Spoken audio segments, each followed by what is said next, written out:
Good morning, everybody. Orange J here with another Sword of CONVALLARIA video, and today we're going to talk about my 4 favorite epic heroes in Sword of CONVALLARIA. Now, before we go into that, I just want to say every epic hero in this game is very playable, especially in the early and mid game. In fact, epic heroes in this game seem tailored to be specifically strong in the early and mid game, and that makes sense. Now, they fall off pretty hard. That was a weird thing my camera just did. Anyway, they fall off pretty hard once they hit the late game, and let me show you why. Like, if you're playing a character like Lightning right now, who, spoiler alert, is not in my top 4, but I wish she was, because this might be the coolest character splash art in the game, period. Like, oh my god, that is a cool looking character, or at least the splash art is.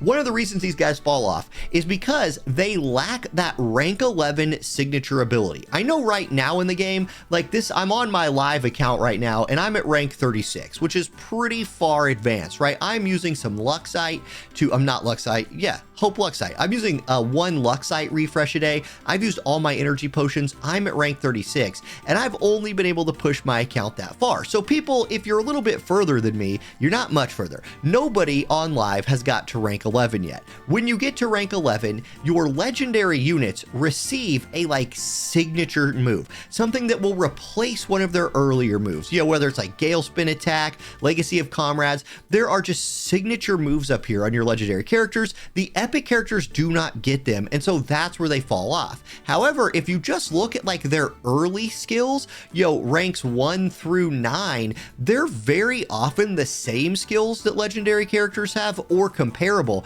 And statistically, like here's a level 35 Lightning. She's got 765 attack, 1455 health. If we compare that to Arawia here, 810 attack, 1537 health. You could compare that. Oh, let's compare Tempest. Tempest is in the same, Tempest is in the same class, a breaker. So 811 attack, 1452 health. Compare that to Rawia, 810 attack, 1537 health.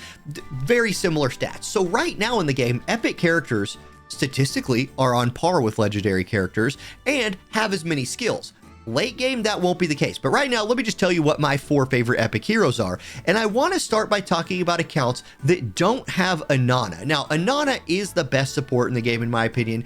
I don't really know if there's an argument to be made against that. There's better healers in the game, but her ability as a support is insane. However, she's never had a banner, so free-to-play players, many of them do not have her, and people who use their select ticket for something like, T-Don, because they're OG old people like me and wanted T-Don for some reason, might also not have Inanna. So if you don't, there are 2 epic characters that absolutely can take her place as a main support for your group and do the job. One of them is Angel right here. Now, Angel looks early on, like at the very early levels, suffers from a range problem. Her healing spell, which is what she starts with, is 100% of her magic attack heal and a debuff, but it's only range 2. However, once you dive into her tree a little bit, she solves that problem immediately. At level 5, she solves that problem. She gets a big AoE heal, which is really nice. And Inanna's AoE heal that you have access to early game is based around her. So in a way, this is a better heal than that because you can range it out. And you can use the AoE to extend the range all the way to range 5,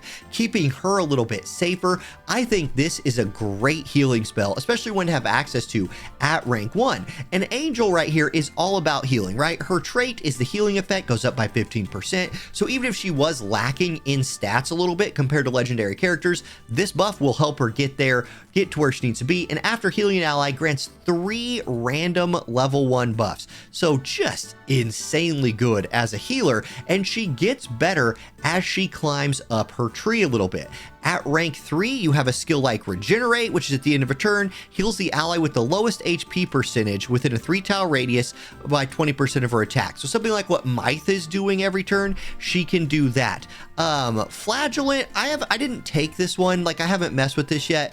The Penance stacks, Penance gives you a decrease in your damage taken, like this will help keep her alive and recover energy, but I just want more heal, so I like Regenerate early on. At rank 7, there's another skill I really like, Magic Defense Command.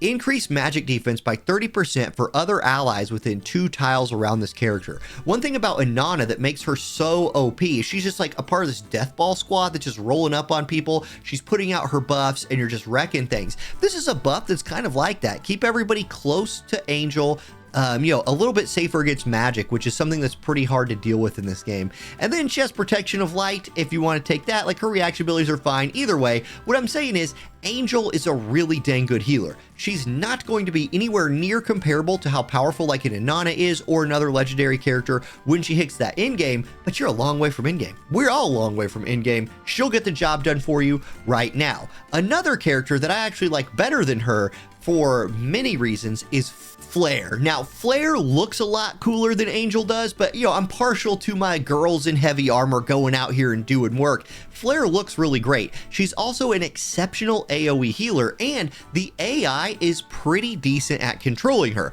There are many characters in this game. Inanna, oh man, excuse me, I coughed Inanna's name out randomly while talking about characters whose AI is kind of bad. Anyway, Flare's AI is pretty good because she focuses on like hitting people with her hammer and then proccing her heals. Now, sometimes she'll pivot back to do some other like point-based healing around herself, but for the most part, I found she is a capable healer with the AI on, which could matter to you, and it is a buff for her. She has Dazzling Light, which gives her block to reduce the damage that she takes. She is a frontline healer, so block is a nice thing for her to have. Her level 1 ability right here, Cure Blow, basically this sums up what she's meant to do. She goes up to somebody, she hits them as a single target attack, deals 100% damage, and heals all allies within 3 tile radius around her by 40% of her physical attack. So she procs AoE heals like nobody's business. If we look at the rest of her skills, Blessing gives her access to another AoE heal. This one also heals her, and the big deal here is her attack heal, her level 1 skill, heals all of her allies except her. This one will get her as well, which is nice, and it removes debuffs and turns them into buffs, so I like that a lot. When you get to level 3, this can help you keep her alive. After initiating an active attack, she'll recover 15% of HP for all other allies within a 2 tile radius. I'm sorry, I said that wrong. This is another way of boosting her ability to heal her allies with her attacks. Alternatively, you could take Survivalist, where if she's dying after being attacked, she'll recover 25% HP. I went back and forth on this one. I think this is probably the better play here, but this helped me keep her alive, especially when the AI is playing her. I have found that this, if she gets knocked low, at least she'll auto heal herself once. So anyway, you're not going to play her in the late game very much, I don't think. So I focus more on an early game one right there. This will help her AoE healing with her like level 1 attack a lot. Battlefield healing. When hit by an active attack, the damage is decreased by 8%. Upon receiving an active attack, heals the ally with the lowest HP percentage of the 2 tile radius of the character by 100% of her magic defense. So more just like procs of healing for her. Front defense is just, you know, it's kind of just a better block, right? When you're attacked from the front, you take 30% less damage. Again, I'm an AI. She's like my AI healing girl, so I can't really count on the AI to set things up very well, so I'll just take auto heals. And then at rank 7, she has access to Flag of the Union. Now, this is not nearly as good of an aura as Gloria's aura is, so if you have Gloria, you take Thunderbolt Assault instead. But if you don't have Gloria and you want to play Union characters, you can give them the Union buff with her, and I think that's a nice feather in her cap. Like all other characters, she does fall off at rank 11, so you know, that kind of sucks, but yeah, that's that. Okay, next up, that's my second one, and those first two, Angel and Flare, were the ones I liked if you don't have Inanna and you just want an epic hero to kind of bridge that gap in your account until you get them. Now, next up, I'm going to talk about Stormbreaker right here. I like Stormbreaker for a couple reasons. One, she gives you access to another breaker type character. We all get Rawia for free, and Rawia, in my opinion, will outperform Stormbreaker in almost everything except AoE damage. If you're trying to break through a whole bunch of tank characters on the enemy lines, Stormbreaker is your girl. She again also looks really cool. She's a member of the Sword of CONVALLARIA. She's the only epic unit in Sword of CONVALLARIA, which is pretty nice. And if we look at what she does, she is meant to just do a ton of AoE damage. So actually, you know what? Let's start with her passive. So her trait, Divine Storm Axe, increase AoE damage by 20%.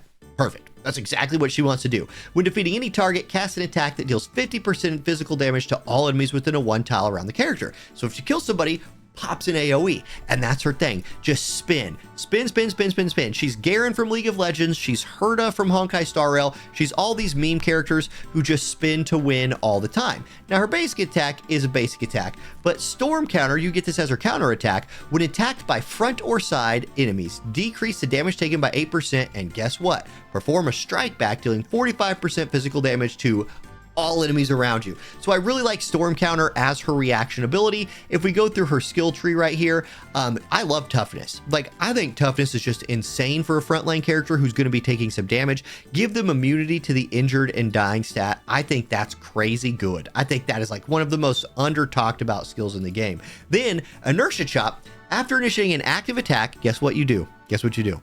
You spin. Deals 20% physical damage to all enemies within a 1 tile radius around the character. More spins, baby. Just spin all the time. Always be spinning. She does have a charge, but take your spins. Lean into your AoE. We already talked about Storm Counter a little bit, and then check out Execute. Now, there's two here, both of which are AoEs. I don't know if there's a wrong choice to make here, but I really liked Execute because it's 120% AoE damage in a smaller line. So it's a little bit more targeted damage for her to all mean a straight line in the target direction. If the target is injured, it inflicts resolve off and healing received off. The modifier on this is bigger, and that's why I like that one. This is also fine. You select a spot within a cross-shaped range around the character, charge to the location, deals damage in a 3x3, which is a pretty nice little AoE chunk of damage right there, and you get a physical and magic defense buff. Both pretty good. I just like this little targeted one a little bit more. And anyway, she'll fall off late. Like, I don't know if you run her even until you're like rank 9, but maybe your Rawi is not built up yet. Maybe you don't have another breaker character that you like. And so in the early game, I think she does just fine. Hold on, let's look at Tearing Whirlwind right here. This is her level 1 skill. So 90% AoE damage to all enemies within 1 tile around the character and turns off healing received. So spin. AoE damage galore. One of the best AoE damage characters in the game by far. So I like her a lot. She's also fun to play and looks really cool. And then lastly, I want to talk about Abyss. So where's Abyss? I leveled her up. She up here somewhere. Okay, turns out I hadn't leveled her on this account, but here she is. Now, she's good for a very specific thing. If you look at her trait right here, her magic attack increases by 5% at the end of the turn, locks onto 2 random enemies within a 4 tile radius, and inflicted debuff. She's a debuffer. She's a status effect person, and one of her status effects in particular is insane. She's also a magic damage dealer, which again, right now in the game, feels pretty good. Her level 1 attack is 2 random level 2 attribute debuffs. So this is an epic character with access to level 2 attribute debuffs at a decent range, and I think that's great. But really, the nuts and bolts of this character, of the Dawn maidservant herself, is Hypnosis. So it's a single target attack, 35% magic damage, doesn't hit very hard, but it sleeps him for 2 turns. She can crowd control a character for 2 turns. So if you got like 3 characters rolling up on the side of you and you have the DPS to maybe kill 1 or 2 of them, but there's that other one and you're like, I don't really know how to deal with them, here's your girl. And for this reason, it actually gives her some of the longest staying power, and she might be meta in some really hard stages later in the game. Now, obviously on this account, I can only push to rank 7, right? And I haven't needed her yet. Like, to be honest, I just haven't needed her yet. But and I'm telling you all this because I have access to them. The in-game farming levels, where you're getting lots of legendary gear, where you're getting like those legendary tarot cards, are hard. Like, hard. Like, good team comps, good strategy, hard. Being able to crowd control something is a big deal. So access to this sleeping attack right here is huge. Then if we look, we can look at the rest of her stuff real quick if we want to. She has more debuffing with corruption and energy restoration, which again, this is just so good. Keeping your energy up, massively important. She can defend against range attacks, or when hit by an active attack, decrease damage before taking the hit. For every debuff on the attacker, you decrease it more up to 30%. Both of those are fine. Rank 7, she gets Crumbled Order. For all Drifter allies in battle, increase attack 10% and defense 20. So she actually has an aura, which again could be another reason to maybe work her into a team later, but there's better auras in the game. Still, she has one. Dark Ripple is a big AoE attack within 2 tile radius of the target, turns off passive and reaction skills for 2 turns. And then rank 9, as far as she gets, and I didn't look at the other rank 9s because really I think most of them start falling off after this rank, but with her, I do see her being played in the late game maybe. So let's see what she's got. Sealing attack, 80% magic damage on enemies, inflicts passive skills off and injured on injured targets before attacking for 2 turns. Pretty mediocre, honestly. And then this one, 80% magic damage and recovers in energy. Like, nothing special. Nothing special. This is the special thing, hypnosis. That's what's going to make her potentially very, very good in the late game. There you go, guys. Those are my 4 favorite epic heroes in the game in terms of like power. But like I said, experiment with all of them that you want. Play any of them that you want. They're all good enough right now. They're all good enough where you are in the game right now. Just later, like I said, I do think they fall off. That's it. Thank you all for watching. I hope you have a great rest of your day, and I'll catch you next time. Peace.